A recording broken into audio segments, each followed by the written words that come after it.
أغلبنا الفترة اللي فاتت شاف صور الفنانات والممثلات والتغيير اللي حصل لهم بعد عمليات الفيلر والبوتوكس. بس هل انتوا عارفين إنه حبوباتنا الزمان برضو كانوا مهتمين بجمالهم وإنهم عاوزين يكونوا في شباب دايم أو أطول فترة ممكنة؟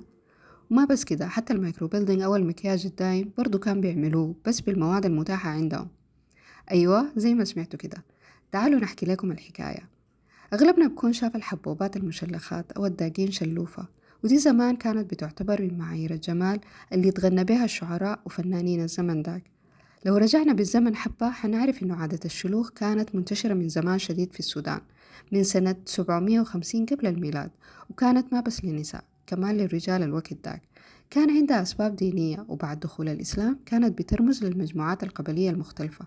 وبرضو كان في أسباب علاجية، بالذات اللي بتكون شلوخ صغيرة قريبة من العين أو بيسموها الفصيد، كانوا بيشوفوا إنها علاج لأمراض العين والصداع.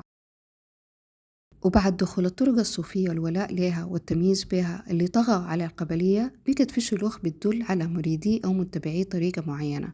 وكانت الشلوخ دي عندها أسامي، زي مثلا شلخ الشيخ حسن لأتباع الشيخ حسن وتحسونه، وكان على شكل رقم 171.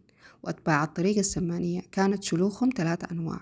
أول واحد اسمه سلم الشيخ الطيب، وهو على شكل سلم بدرجتين، واسمه سلم العقيدة. والتاني سلم درجة واحدة على شكل حرف ال H capital.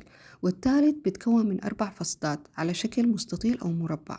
برضو كان في شلوخ بترمز لأتباع الشيخ الفادني والشيخ ود بدر. بس بعد فترة من الزمن بقت الشلوخ للنساء بس. وما بس كده، برضو طلعت من إطار القبلية، وكمان التصاهر بين القبائل خلى الشلوخ تبقى واحدة من معايير الجمال الوقت داك، وبتدل إنه البنت بقت مقبل على الزواج. في أغلب الأحيان بيكون ما في خيار للبنت غير إنها تتشلخ، وفي مرات كتيرة بتكون الرغبة عند البنت كطبيعة البنات إنهم بيحبوا الجمال.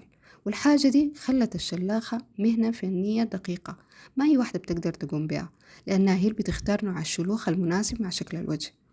ودي خلت في شلوخ مستحدثة تظهر عندها مسميات مختلفة، زي المطارق والعارض ووجع القلب اللي عبارة عن فصات صغيرة بتربط بين مطرقين.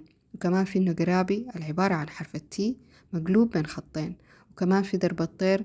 والفائدة الجمالية من الشلوخ إنها بتنفخ الوش وبتشيل الجلد الزايد، فده بيقلل التجاعيد مع تقدم العمر، لأنه بخلي الوش ممتلئ ومشدود. وده اللي خلى العادة دي تستمر لفترة طويلة. وفي رواية تانية بتقول إنه النساء السودانيات عجبهم الوشم عن نساء مصر والشام، بس عشان اسمرار لون البشرة ما حتكون ظاهرة، فعشان كده لقوا إن الشلوخ هي المناسبة معاهم، واستخدموا الوشم في دق الشلوفة. وفي بعض القبائل كانوا بيتزينوا بيه في الوش كمان. مهما اختلفنا مع العادات دي ما حنقدر ننكر إحساسنا بالحنية كل ما نشوف حبوبة أو خالته مشلخة أو داق الشلوفة. الصور الجاية دي صور حبوبات أحفادهم شاركونا قصصهم في واحدة من فعاليات شورتي كان اسمها حبوب الزيت. وما ممكن نتكلم عن الشلوخ وما نربطها بالأغاني والأشعار السودانية، زي الشاعر عبد الرحمن الريح في غنيته الشادن لما قال عن الشلوخ وتحديدا النقرابي: